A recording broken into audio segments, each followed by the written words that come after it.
Today we are talking about embracing rest. Embracing rest. I'm going to do this a little bit differently today. Instead of having one passage, I have several passages I'm going to read along the way. But before that, as you know, as a part of this series, I've been asking you some questions to ponder as we begin. And so as we start today, I would like to invite you to think about and reflect upon, even write about if you would like to do that, how important is rest in your life? Do you give yourself space for rest in your everyday life? I'm not talking about a 2-week vacation once a year. I'm talking about rest on a daily basis. How do you incorporate rest in your life?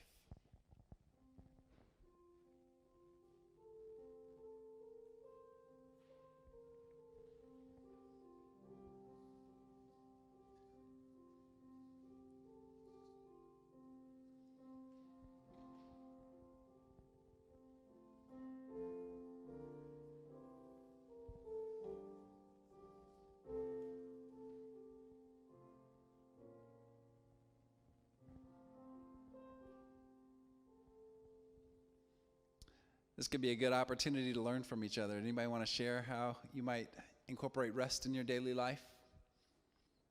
Or does anybody incorporate rest in your daily life? Yeah. Yoga. Okay. Yeah. You don't have to go to the studio for that anymore. Same. Yoga's so good. Yoga's really good to decompress all of the stress throughout your day. So yeah. All right. So 10 out of 10 recommend. All right. Great. Two votes for yoga. How do we incorporate rest is the question into our daily lives? Crocheting. Yes. Right. Crocheting for you or another art craft. I know that's a really, it's funny because when I was waiting tables, one of the most relaxing parts of the whole time was folding napkins to put out. There's something about a physical activity, a mindless physical activity that's restful. Anybody else? How you incorporate rest? Say it again. Puzzles. Doing puzzles.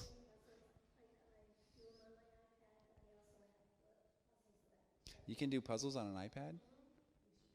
Wow. That's so 2022. All right. I have to download some of those. That's interesting. Eldridge had one, yeah. Eldridge, back there, yeah. You color. Okay, yeah. That's a big one. That's I know there's adult coloring books now that you can color that help mindfulness. I guess there's a mindfulness exercise with coloring. Any other ways that we incorporate rest in our daily lives? Can I add another one, Stephen? Of course. Outdoor hiking, walking, getting outside. Okay, outdoor hiking. Quiet. Yes. And it doesn't even have to be like on a daily level going to the woods. Nope. I do that just taking a walk around my neighborhood. Oh, okay. This way.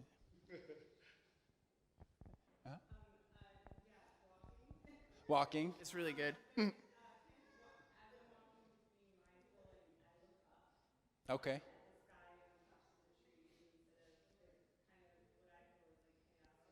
Uh-huh. Yes. So not just walking, but walking, looking up, looking at the skies and the trees and nature. And yeah, because we usually when we walk, we're down, right? And we're on our phones. Exactly. I almost got hit today by a guy driving with his phone. Those phones are dangerous. Yeah, thank you all. Thank you all for sharing that. If there's any others. So I bring that up because we don't rest very well, I don't believe. And here in the U.S. especially, I don't think we're really trained to rest. And I say that because, as you know, this series is based on realizations that I had during my sabbatical. And we spent the first 7 weeks in Malaga, which is in the southern part of Spain, right on the coast. And let me tell you, the culture was very different from here. I'll talk about one thing next week that was really, but it kind of goes with this. But something about Spain in general is that they rest. There's a whole different culture than what we have here. They were still, between the hours of 2 and 5, it was hard to find a store open. I remember we went to a store and we'd been trying to go there for a while, and every time we go it was closed. And we finally asked the owner who was working there, we were like, when are you open? And he said, I open at 10 and I close at 1, and then I reopen at 5 and I'm open until 8. I was like, wow. He's like, you don't work in the afternoons? He's like, no, it's too hot. It's too hot. Even though he was working inside. They had that siesta, the famous siesta in the middle of the afternoon. Not only that, but things weren't open on Sundays. You couldn't find a store that would be open on Sundays. There were some things, because Malaga was a tourist area, so there were some things that were open. Some restaurants were open all the time. Those weren't the good ones. But there were some things were open. But Sundays was hard to find a place that was open. You know, here, Chick-fil-A is known as the one place that you can't get food on Sundays, and that's the only day I ever want to go, and I'm always disappointed because they're always closed, and I never remember that they're closed on Sundays. But growing up, I remember a lot of stores were closed on Sundays, but not so much anymore. The other thing is that the culture in Malaga was very laid back. It's kind of that coastal too, because nobody was in a hurry. I don't think in my whole time there, between Malaga and Barcelona, we never really saw an argument. We never saw anybody raise their voice. We saw people that were happy that, especially in Malaga, the kids would walk by and they would stop and they would talk to the kids. It was a very different culture than we have here. So when we came back to the U.S., it was kind of like, whoa. It's like you have to be very conscious about slowing down. She's agreeing with me. And it got me realizing how important rest was, because it took me a good while, to be able to feel that cycle of taking some downtime in the day. You know, even if it doesn't matter what we do, it doesn't matter, but it feels like we're always rushing. We're always going. We're always rushing from one thing to another, even though they're really not that important. I find myself still rushing around. But one thing that was interesting is that rest had been woven into their culture, into their society there in Spain. And it was actually very nice once they got used to it. It was actually kind of rejuvenating to be able to not feel that rush. Every once in a while there'd be a reminder that we have to be somewhere in 15 minutes, and we wouldn't be able to get there in 15 minutes because nobody was rushing around.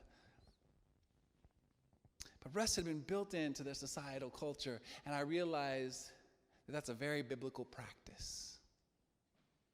That's a very biblical practice. And I say that because just like they had rest woven into their society, God has woven the idea of rest into our Bible, into our scriptures. And it starts from the very beginning in Genesis 1. Genesis 1:31 through the chapter 2, verse 3. Genesis says that God saw everything that he had made, and indeed it was very good. And there was evening and there was morning the sixth day. Thus the heavens and the earth were finished, and all their multitude.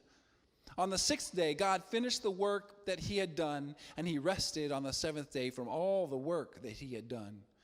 So God blessed the seventh day and hallowed it, because on it God rested from all the work he had done in creation. These are the words, the very beginning of our Holy Scriptures. The very beginning of creation. God creates everything in the world in 6 days, and on the seventh day, God rests. Do you think God needed to rest? We're talking about God here. Do you think God needed to rest? Well, God did. And I think God did that for a couple of reasons. I think God did that, one, to appreciate the work of this creation, to appreciate what had been created. God poured out and created everything in this world, and on the seventh day, God rested. And I believe it was so God could bask in the creation. God could bask in the heavens and the earth and the people and the animals and this is simple things like grass. God wanted to enjoy the creation, to bask in this creation. And you can't do that unless you rest, unless you stop and you just enjoy. But I also think God did that so that we would imitate God. God set an example for us. God set an example that we are called to rest in our lives. We don't have to always be creating. We don't have to always be doing. We don't always have to be, rushing around. I'm preaching to myself, by the way. This is a very much, I'm really speaking to me. Because I don't rest well. But God gives us a model of what to do.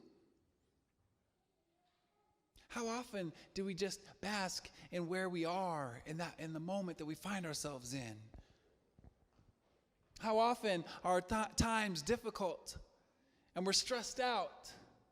How often do we take time to rest during that time and realize what is surrounding us? Our kids are here. Even though they might be getting on our nerves, we still are blessed with these children. We're blessed with the roof over our heads, maybe. Realizing all the work that was put in to being able to be in this place. We have to rest in order to bask in the world around us, to bask in what God has done for us, to bask in where we are, to bask in just the fact that we're taking a breath. Sometimes we just need to take a breath. God modeled that for us. And I believe that was so that we would imitate God in resting. But we're human. And I think it came apparent that we wouldn't follow God's model. So God included it in the law from the very beginning. We find that at the very beginning in the 10 Commandments, in Exodus 28 through 11. Remember the Sabbath day and keep it holy. God creates a Sabbath day, a day of rest. In the law, there's a day of rest prescribed. 6 days you shall labor and do all your work, but the seventh day is a Sabbath to the Lord your God. You shall not do any work. You, your son or your daughter, your male or female slave, your livestock, or the alien resident in your towns. For in 6 days the Lord made heaven and earth, the sea and all that is in them, but he rested on the seventh day. Therefore the Lord blessed the Sabbath day and consecrated it. See, I think God knew that we wouldn't imitate. We wouldn't follow God's example of resting. And so God wove it into the law, not making it optional. This is what you do. Every seventh day you rest. You stop and you rest. Every now and then I'm reminded of that when in New York City they have Sabbath elevators in buildings. For the Jewish community that's very strict in observing Sabbath, the elevator stops on every floor going up and going down. They usually have 2 elevators. One of them will be a Sabbath elevator and one of them will be a regular elevator. But it's a reminder that this is a serious business. That God wasn't joking around about this rest. God puts it into the law so that we have to follow it.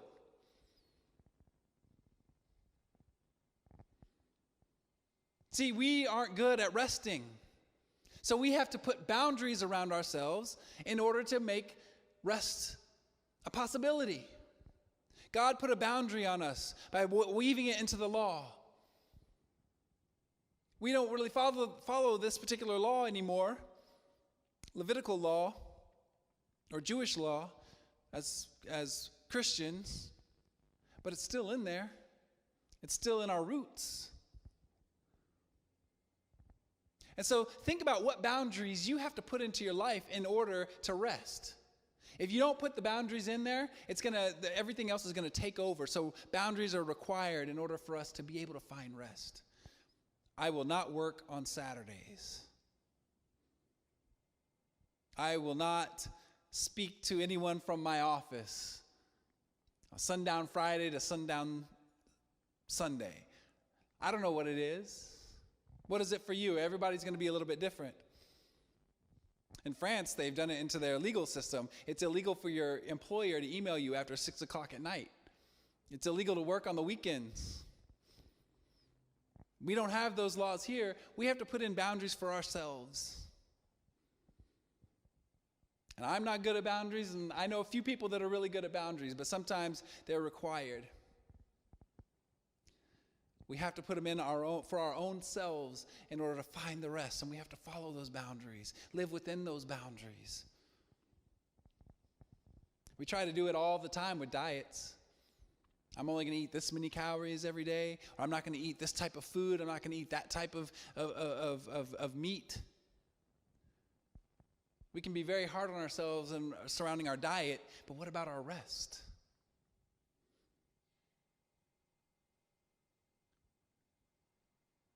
And I don't mean just being a couch potato. Sometimes rest can include being physical, like hiking, like biking, like doing something physical, sweating. I mean rest from our everyday being mowed over by how fast this world moves, by the expectations placed upon us by employers, by our families even. God put boundaries around us with the Ten Commandments and with the law, woven into the law because God knew we wouldn't follow God's example of rest. But then God goes even further. And that's what you have in your bulletin. In Leviticus 25, 1 through 12, listen to this and think about where God has been coming from the first day, the seventh day of creation, to the Ten Commandments, and now the Levitical law. Listen to this. The Lord spoke to Moses on Mount Sinai, saying, "Speak to the Israelites and say to them, when you enter the land that I am giving you, the land shall observe a Sabbath for the Lord. 6 years you shall sow your field, and 6 years you shall prune your vineyard and gather in their yield. But in the 7th year there shall be a Sabbath of complete rest for the land, a Sabbath for the Lord. You shall not sow your field or prune your vineyard. You shall not reap the aftergrowth of your harvest or gather the grapes of your unpruned vine. It shall be a year of complete rest for the land. You may eat what the land yields during its Sabbath. You, your male and female slaves, your hired and your bound laborers who live with you, for your livestock also, and for the wild animals in your land, all its yield shall be for food. You shall count off 7 weeks of years, 7 times 7 years, so that the period of 7 weeks of years gives 49 years. Then you shall have the trumpet sounded loud on the 10th day of the 7th month, on the day of atonement. You shall have the trumpet sounded throughout all your land. And you shall hallow the 50th year, and you shall proclaim liberty throughout the land to all its inhabitants. It shall be a jubilee for you. You shall return, every one of you, to your property, and every one of you to your family. That 50th year shall be a jubilee for you. You shall not sow or reap the aftergrowth or harvest the unpruned vines, for it is a jubilee. It shall be holy to you. You shall eat only what the field itself produces. Look what happened here. God went from being an example to putting a Sabbath day in the Ten Commandments to creating an entire economic model around rest. This is an economic model because God is saying that every 7 years, the land should rest. It goes on further, the parts I didn't read, but it goes on to say all the property that is acquired in the 50 years of this, its 50th year will be a jubilee, and all the land that has been acquired during those 50 years then goes back to its original owner. Debts that have been accrued during those 50 years are forgiven. And then, after the year of Jubilee, the land, you only pay for how much time has gone by since the last Jubilee, since 50 years. It's an economic model based on rest. The Sabbath, where not just people are resting, but the land is resting, the animals are resting, all of creation is resting.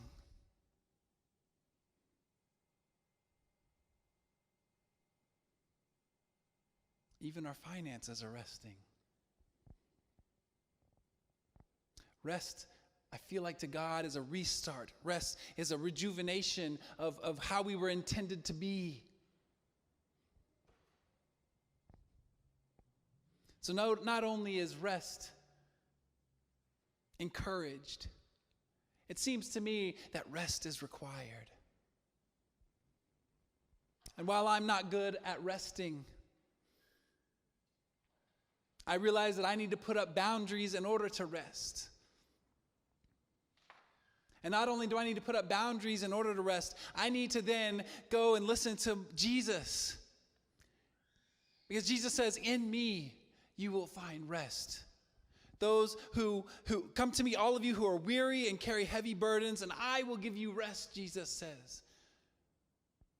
So it's not just resting, but it's also realizing that in my rest, I'm worshiping God. I can place all the things that have been put on my shoulders throughout the week, throughout the day, throughout the moment by moment. I can take all of those burdens and I can place them in Jesus' hands, and I can give them over to Jesus, and that can be a restful experience because I'm taking the things that keep me down and giving them away. And though they might still exist, I know they don't have the power to burden my spirit, to burden my soul. They're all material things. They're all things that can be given away. But by resting, I can bask in the moment that I am living in. I can remember the breath that I breathe, the God that gave me this life, the God that created everything around me. Unless we make rest a spiritual practice, rest will not rejuvenate us. We can take all the vacations that we want. We can take all the days off that we want, but if we don't truly rest, we're going to feel that burnout soul that comes to so many of us. What does that look for you? What does that look like for you? What boundaries do you need to put up in order to rest? I believe that God was telling me during my time away to embrace rest. What would our lives, what would our world, what would our cultures look like if we embraced rest and we basked in the goodness of our lives and the world around us?